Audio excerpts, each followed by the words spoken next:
Salutations, my lords and ladies. Yes, we are back at it again. Yes, we are back at it again.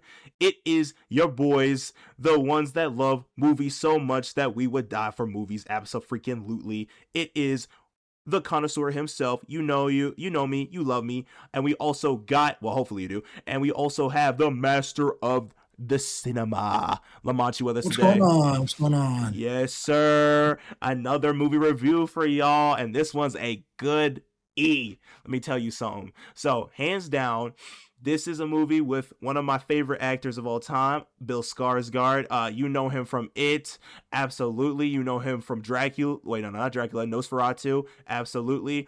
Hands down, Bill Skarsgård was one of my favorite actors, and we got to check out this 2025 movie called Dead Man's a Wire.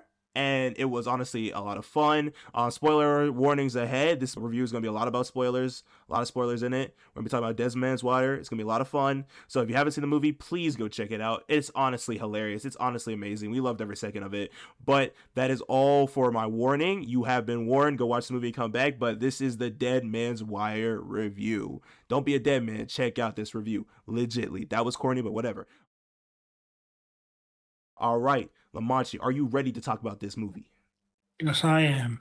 All right, absolutely. Okay, Machi, real quick. First things first. The first thing I always like to say is just a general kind of thought process. How did you feel about Dead Man's Wire? How did you feel about it? If I was going to rate this, I'm giving it an 8 out of 10 kind of movie. Not gonna lie. It's a very fun movie. It's very...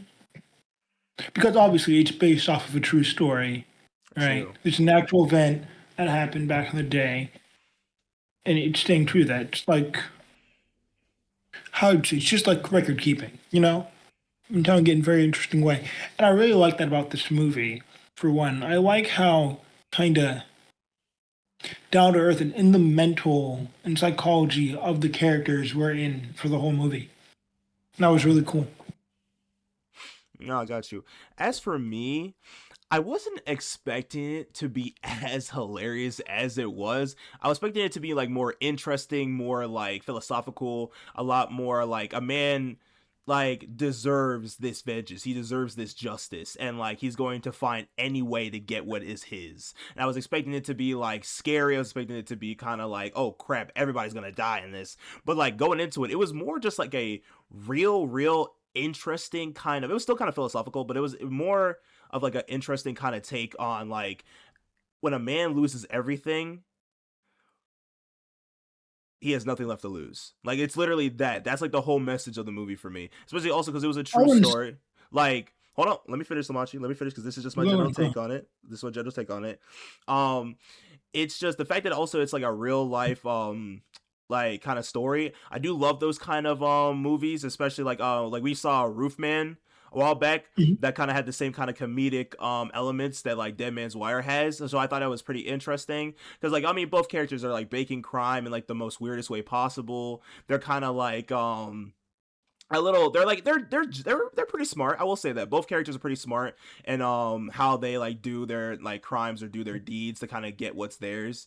So you kind of like can't help but like root for them in some way, like legitly. Like it's like those kind of movies where like even though that they're the bad guy to everybody else, you can't help but want to root for them. And then that's like the same thing that like you see in both elements of like Roofman but also Dead Man's Wire. So that's just like what I would generally say. But I feel like you're going to negate one of my statements. So what's up, Machi? It's your statement on when a man loses everything. This isn't really, and even like when the FBI comes in, right? They really go ham on this.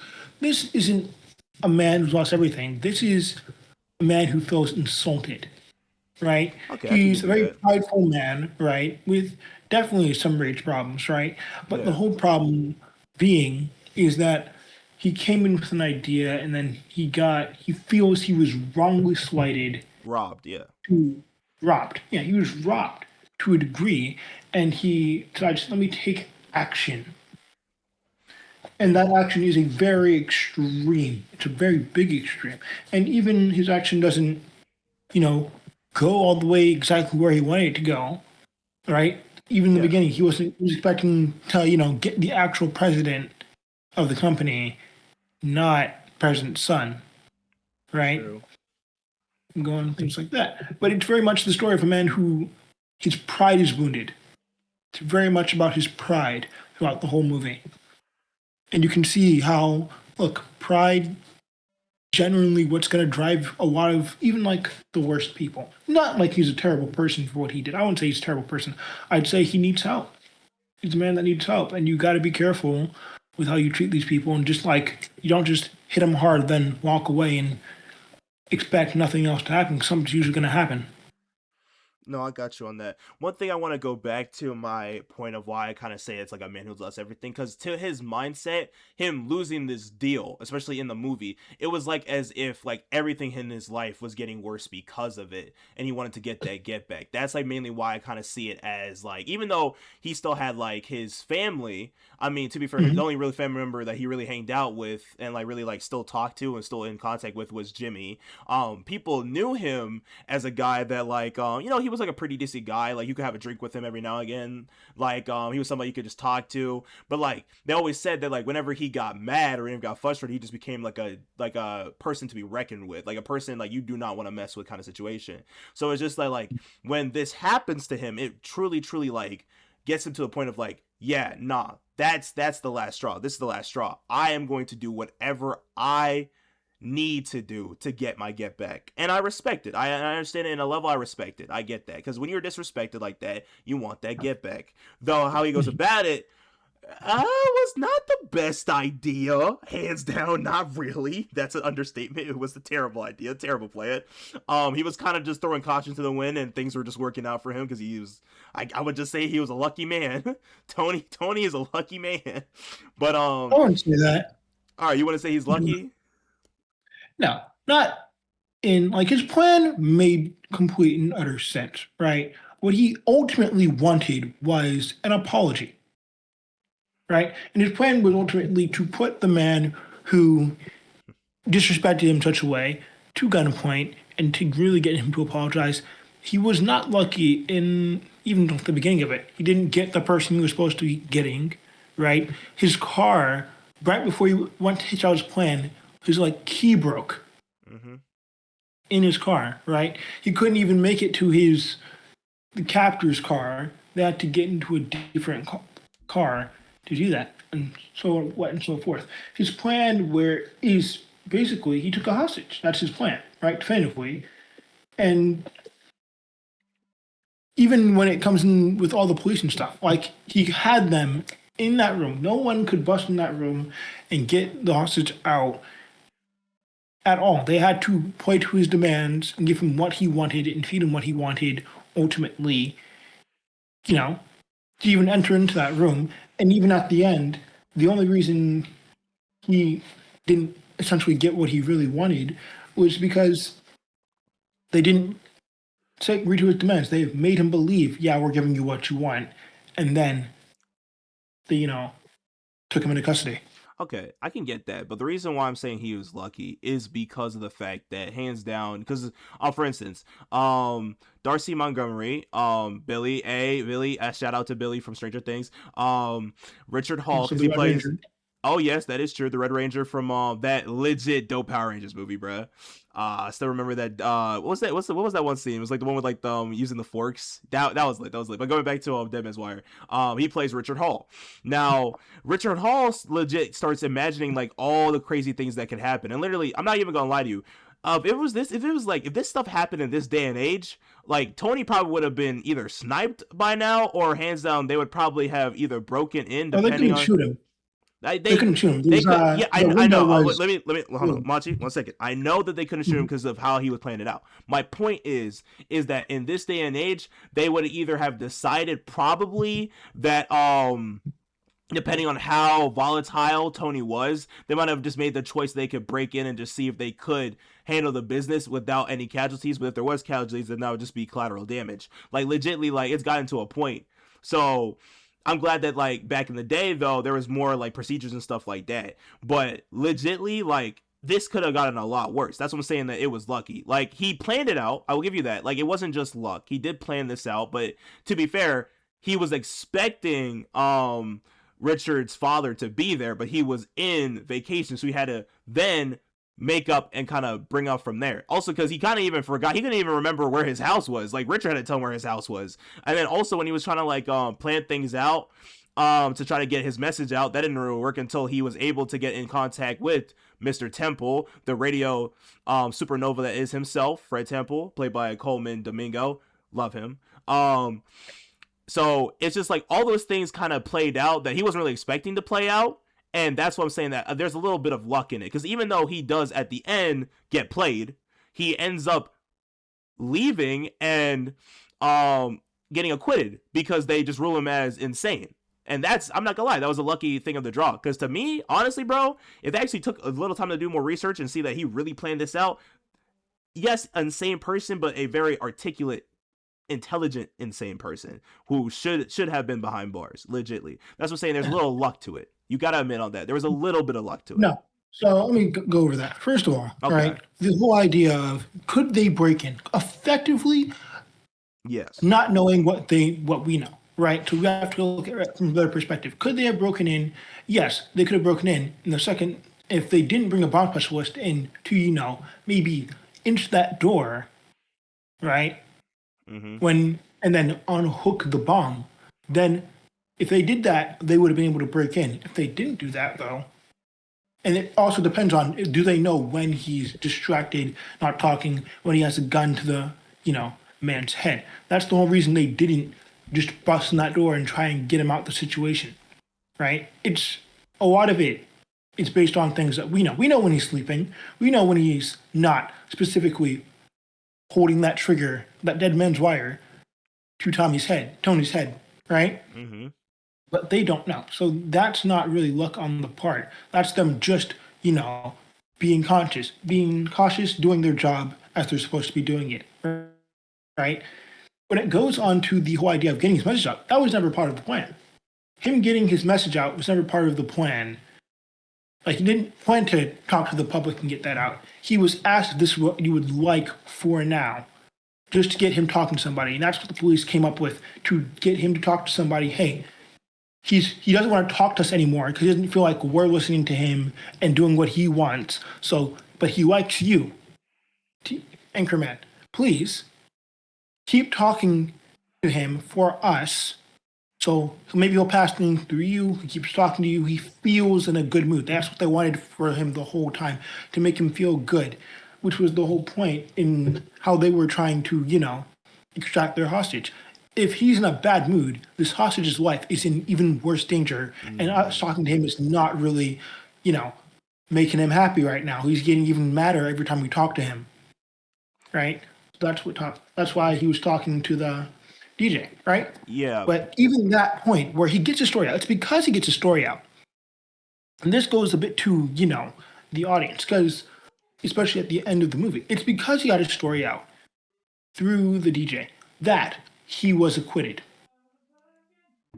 Because it was the jury. It was the jury who decided to let him go free. They said he's insane. It wasn't directly, specifically the judge or somebody else, right? The jury came collectively together, and the jury are a bunch of just, regular people, regular citizens who have been listening to this man's message and the way he talks and the beliefs he has all throughout this time when he's been on the radio.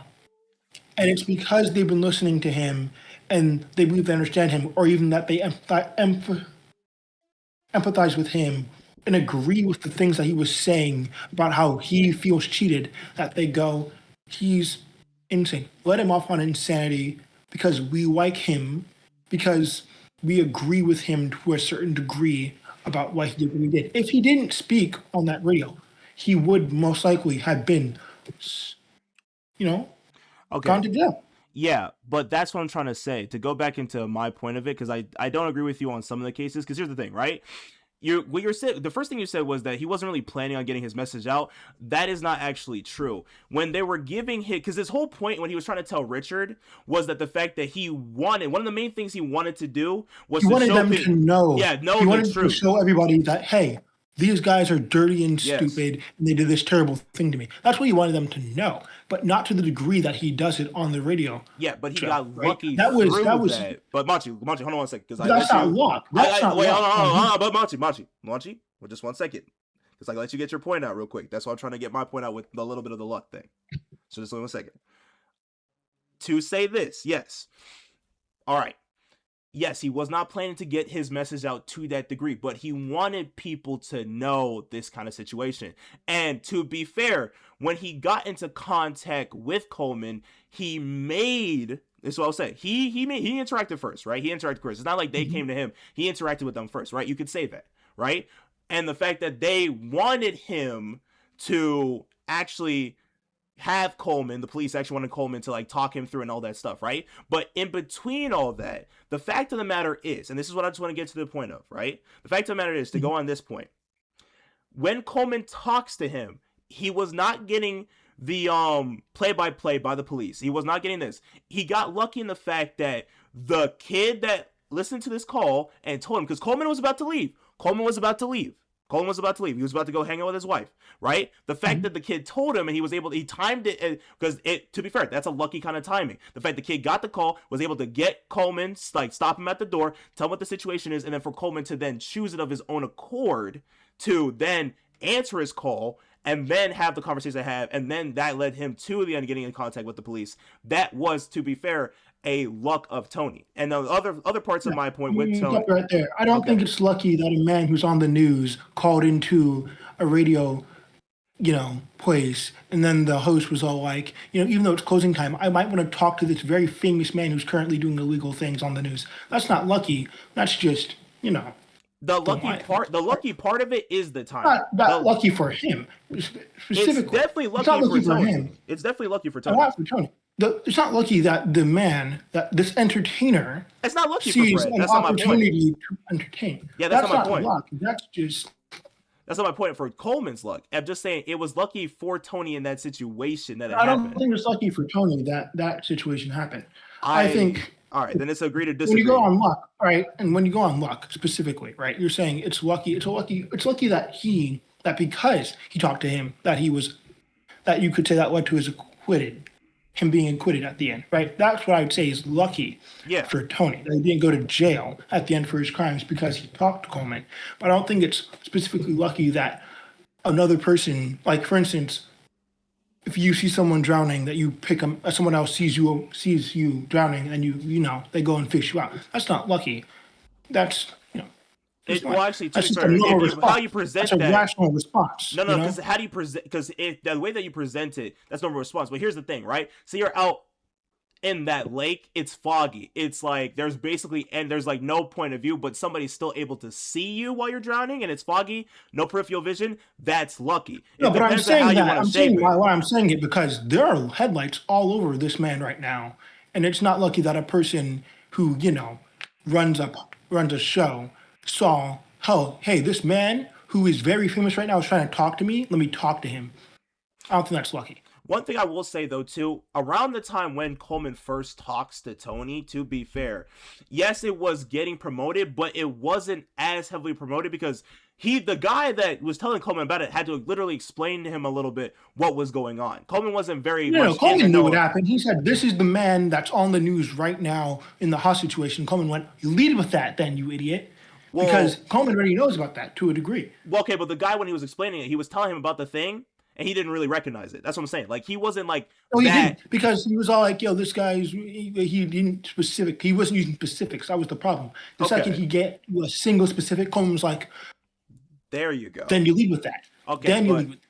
But I'm just saying, like, with the specifics. Okay, but regardless of it, I would just say it's an agree to disagree that the fact that I think that there was luck at least a little bit in some areas of it. I mean, you did give me a little bit of the fact that he was a little bit lucky that he got acquitted off of the insane charge. So I'll just say it's an agree to disagree on the luck thing, because I want to go into now, like, at least talk about characters and legitly and like kind of dynamics between the characters. Like, who would you say is like your favorite dynamic in the movie?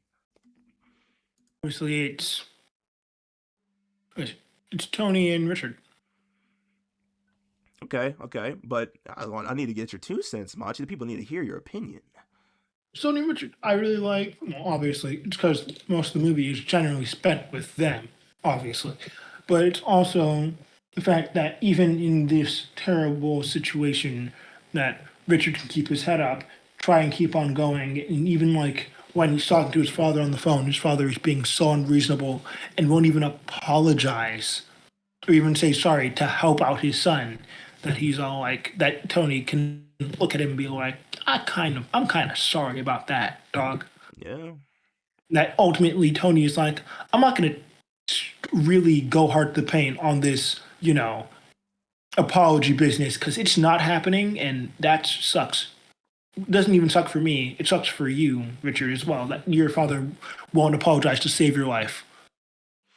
I got you.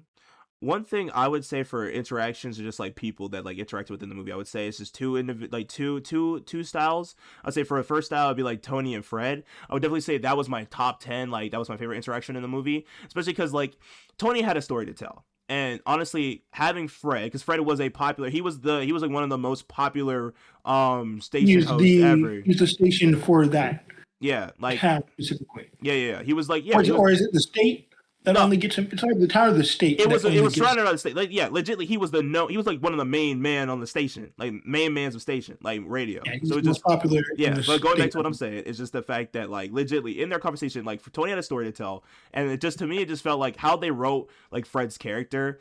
Well, I mean, not wrote because it was a true story. Like how Coleman does Fred's character, it really feels that like only he was really able to tell this story the right way. Like legitly, like when especially like when he's interviewing him, the conversations they have. Even Tony sometimes apologizes for his cussing. The times when it's because like like on the time on the radio, like you couldn't really cuss on the radio. Like yeah, well, that was kind of like frowned upon a little bit. So I like that they also kind of added that into it as well. And it just feels like they kind of build a relationship. But it's kind of like a relationship that's kind of like faux. It's kind of fake because legit Fred is a parasocial relationship. Yeah, parasocial. Yeah, it's like because Fred is still kind of working a little. I want to say undercover, but he's kind of and he's not really working for them, but he's helping out the police by doing this. Placating him. He's keeping him happy. He's keeping him happy, keeping him focused on him, keeping his head in the clouds a little bit. Even at times, bro. Tony starts losing focus because going back to his Richard and Tony, which you mentioned, there's one point that Richard almost gets the gun on Tony because he wasn't paying attention. Gets the gun. There's a straight chance that Richard has to pick up that gun and try and shoot Tony, but he doesn't. Luckily, Tony realized it at the time. So it's just there are about two moments that almost happened, and it's the second one that Richard just doesn't go for it. He sees it there and he doesn't even go for it. He leaves it. He continues on to a conversation. Exactly. Because to be fair, I feel like that was like the best, like to just go on your Tony and Richard thing. I feel like, and you might not agree with me, I feel like that was like a good example of Stockholm Syndrome. Just like a little bit. A good example of Stockholm Syndrome where you sometimes start to like, I don't know, like, not to say I really like fully like, I understand the concept of Stockholm Syndrome, but I can't really speak on it perfectly. But basically just like when you're in those kind of predicaments, you start to kind of like understand your captors. You kind of start building a rapport with them to a point where like sometimes it's like you don't really feel as in danger as you used to feel. Like you feel like you're kind of with them in the situation that they're in. It kind of gets in you that mindset because you're trying to survive, but you start making it feel like you're surviving with them. So it's kind of crazy. But going back to like Fred and Tony, another thing I also like is just the fact that like when Tony is feeling like he's won the day, right? He's gotten all the stuff he wanted, right? And he sees Fred. He's like, "Yo, thank you, Fred, for everything you've done." And he's like, "Yeah, like I appreciate that, Tony." Like he knows what's about to happen to Tony, but like still getting that kind of relationship back and forth with them. I thought that was interesting. And the other thing I want to mention is like Tony and Jimmy, especially because when Jimmy gets mentioned in the news that he's pulling up to like speak his mind about Tony, Jimmy legit kind of props Tony up. He says that Tony is actually a good guy, like legitly, like because that's what a lot of people say. Like Tony is a good, like a decent person, right? Like unless you piss him off, he's kind of a cool guy. Like even the one of the main detectives that shows up at some point, like when Tony's leading Richard to his car, right? He gets to like he even says like he's like the chief. I don't think no. He was like the head detective. He was like a head detective. Yeah, head detective. The even guy says like Tony, like, "Hey Tony, like me, you usually get a couple of drinks. Me, and you usually hang out sometimes. Like what you doing, man? Like why are we doing this?" Even some of the other police officers knew him from like the bars and stuff like that because Tony usually drank with them and like chilled with them, and like his family was known. But like Tony is kind of like a lonely guy. Like even to a point, I feel like Jimmy and Tony were like the only two in his family that really like were spending time together still. So it kind of, I think it did hurt Tony when Jimmy did, because he did betray him, but it was for Tony's own good. It was kind of like, if you think about it, he was doing right by Tony by not by kind of working with the police, because Tony needed to be brought down. He was in a crazy situation. But the fact that later down the line, Jimmy also makes sure to get like the best kind of lawyers to help him out, and then Tony gets free. I thought that was interesting. I like that concept. That was actually good. Firstly, Yeah. I'm gonna have to rescind your comment on the Stockholm syndrome. Okay. Okay. Fine. I thought so. Mainly because it's technically not recognized as a actual kind of criteria or syndrome. In a way, it's not. There's not enough evidence for Stockholm syndrome to really substantiate it. So I'm going to rescind you on that. Okay, but it's definitely a thing within like the story where there's a point. Even though he's holding held hostage, he has no real problems with Tony to a certain degree. Especially not in a sense where he's all like, I want to kill Tony. They've known each other for a long time. He's doing this basically brothers. He's basically doing brothers. this specifically because the father has disrespected him in such a way, and he's upset. And he's like, just give me this. I'll let him go. Richard at a point knows, like, I don't love what he's doing to me right now, and I'm fear for my life, and I'm scared, but I don't want to kill him. Okay. I got you. But this one thing I will say about my mention of Stockholm syndrome. I didn't say it wasn't my main part wasn't about like the whole credibility of Stockholm syndrome. My point was just that it was feeling a thing that's close to it. Close to it. Yeah. So I say I would like to rescind your recension because that was more to my point, which you did agree on. But yeah.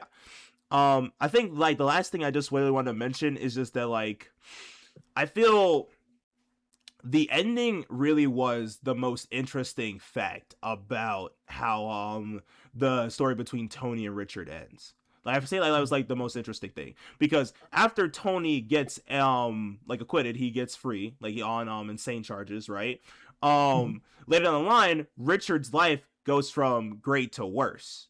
Literally goes from great to worse because like he ends up becoming a heavy alcoholic because of what happened to him and all his like trauma, and then he loses his wife, not like through death, like but through divorce, and then it just gets to a point where like also the business that the Halls have, both Al Pacino's character ML Hall and then Richard Hall's company they have together, and all of the other brothers, they start literally losing deals, losing money, everything, and then his life literally goes from like it just goes terrible.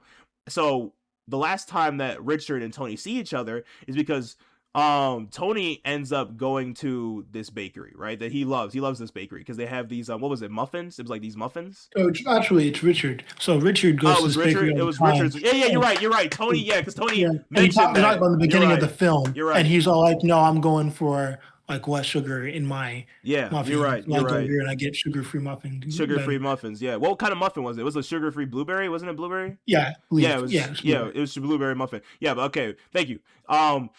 They see each other again because Tony actually goes to get a muffin while Richard is there. Wait, does Tony come in first or does Richard come in first? One second. Sorry. Tony's there first, and when he's leaving, Richard coming in. Okay, yeah. Okay. And then they recognize, wait a minute, is that? And then they look at each other through the mirror. Yeah. And Tony does a thing that goes, yeah, I see you grow a mustache. Yeah. And he walks away. And no, one thing I like about it too is that like he kind of makes it look like he's just looking at himself in the mirror when he's actually looking at Richard too, and it's like there's nothing left to be said between the two of them. I like that part. I thought he was just noticing because he specifically grooming his mustache, and noticeably, Richard now has a mustache. He didn't have a mustache before. It was here's the thing, right? It was that, but they make eye contact, and then what he does later is that he kind of looks at the window he was at, and then pretends that like he's just looking at himself and leaves. No, because Tony's outside the window. Yeah, he's outside the window. When they're looking at each other, they're outside the window. They walk past each other, and then they stop. He stops. I'm talking about when Tony leaves. When Tony leaves. Yeah. No. Because Tony. So here's how I remember the scene, right? Yeah. Tell me if I'm wrong here, right? Yeah, so Tony has just bought his whatever he bought, right, from them, and he turns around and he walks out. As he's walking, Richard is coming in through the same door. So. But they don't notice each other until Tony gets into the window that's on the left side, right? Yeah. And he stops. And then he looks into the window to see Richard, who has turned around to look at him, he's like, "Wait, is that?" And they both look at each other, right? And then Tony like caressing his mustache, right? Mm-hmm. And then Richard just keeps looking at him, and then Tony turns away from him and then keeps on walking.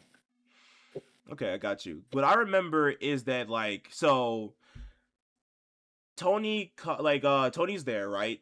They kind of Mm-hmm. see each other. He walks out, right? He looks at the window just to check himself a little bit, sees Richard, does the thing you're saying about the mustache, smiles, and then keeps walking. That's what I remember. That's what I remember from it. Like it took him a little bit when he was looking at the window, where he was looking at himself, notices Richard, they make eye contact, he does what you say about the mustache thing, and then he dips. That's just how I remember it. You're probably right, but I think it's just because everybody remembers things differently. So it's like So that's just like how I remember this scene going. But I just think like that, like the fact that like it's less of them actually saying anything and more of them just like recognizing each other and seeing it, and then just having that like nothing, there's like nothing left to be said. Like I kind of like that moment. Like it really goes to show like I don't even know. Like it really just goes to show that like throughout everything, like in the end, Tony actually wins. Like truly. Like even though it's not really about winning, it was more about like getting that justice, getting what he rightfully deserves. He doesn't really get like the apology. He doesn't get any of the acquisition. He just oh, sorry, he doesn't get like the slip that says he'll he never doesn't get what be. he wants, he Yeah, gets what he needs, yeah, essentially. yeah, that's perfect way. He doesn't get what he wants, gets what he needs. And then other than that, Richard literally he suffers through it and he becomes worse because of it. And honestly, to Tony's point, he said that like when he does this, y'all are gonna be like everybody's gonna see y'all for who you truly are. And that doesn't really happen necessarily because some people were still on the like Richard Hall's side, like at least Richard Hall's side. They were on his side, right? But it just got to a point where like things just got worse for the Halls around that time, around like the for everything. So it just got to a point that Richard truly ended up if to go my point when I said like a man that's kind of lost everything kind of situation, he does lose everything. Richard loses everything because of this at the end, and I thought that was kind of interesting. It's kind of like a reverse. Now Tony's up and Richard's down, and I like that. I like that a lot. What did you think about it though? I think, but I think it's very interesting. I think this says a lot about audiences, Mm-hmm. especially, and especially even like the working man specifically. How if you can feed them a story and get them to agree with it, they will ac- excuse straight up crimes.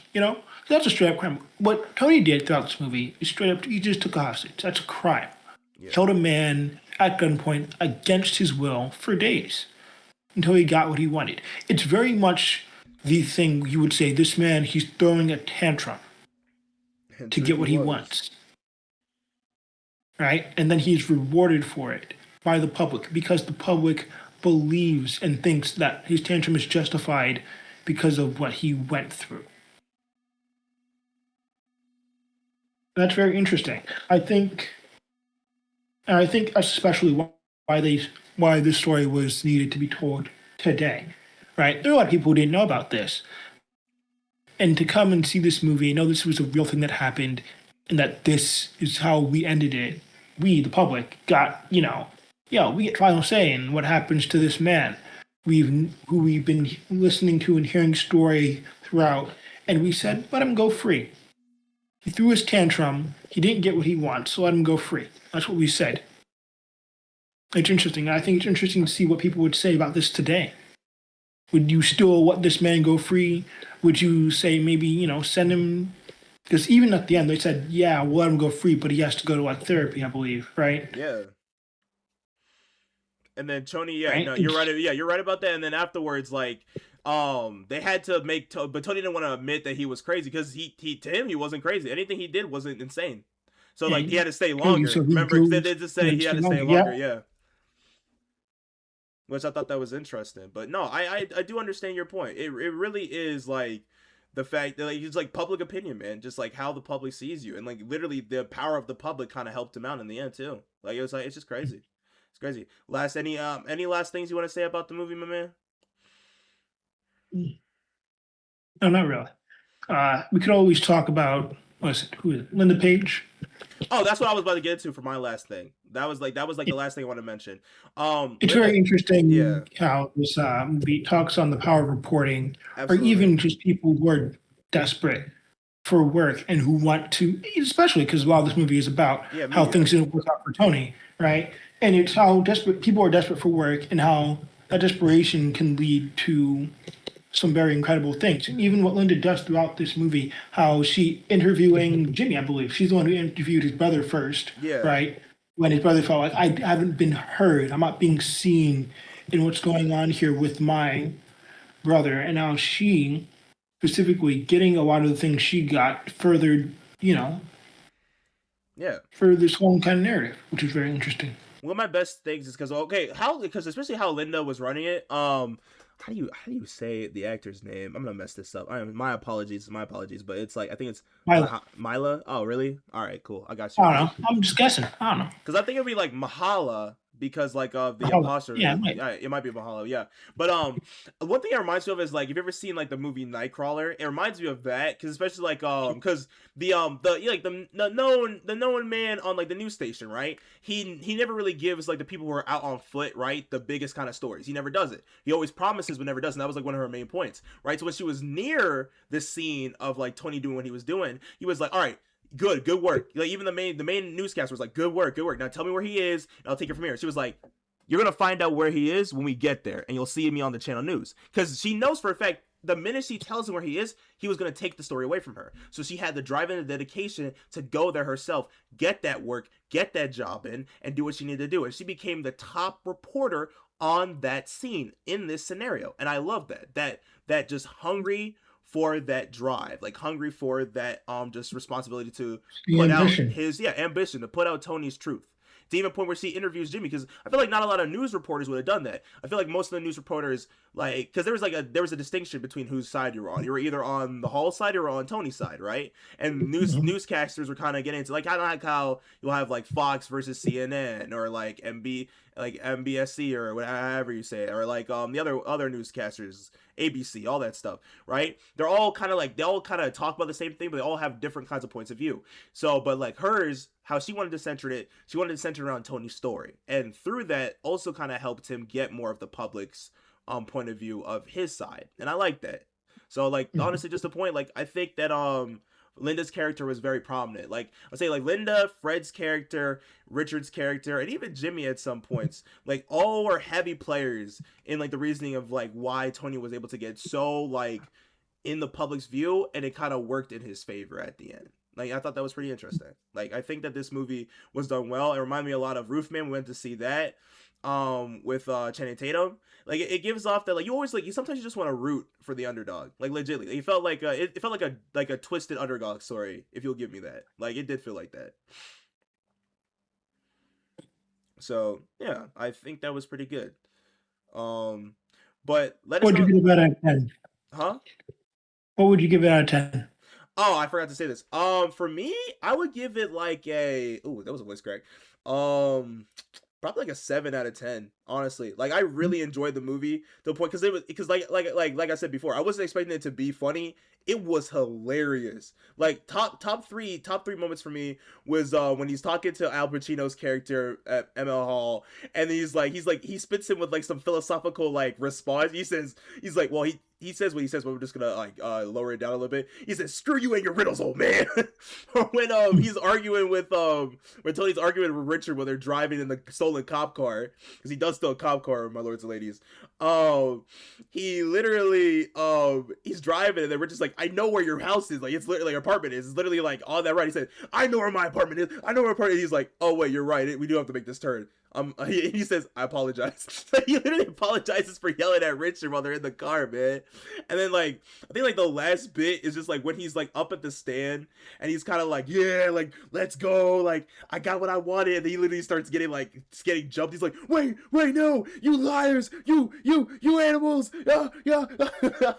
Like, and he's just doing his thing. Like you can't help but just geek at Tony. Like so, I would just say like hands down, it was definitely a 7 out of 10 movie for me, man. 7 out of 10 movie for you. What did you say again? Was it 6 or 7 for you? 8 out of 10. 8 out of 10. Word. I got you. I Mhm. got you. I was glad. I was glad Right. because you were actually really. It seemed like you were really enjoying it, man. It was you were like I was glad to see you. So glad to see you geeking and laughing with me, man. So that was good. But let us know in the comments, my dear lords and ladies, my dear viewers, what you think about Dead Man's Wire.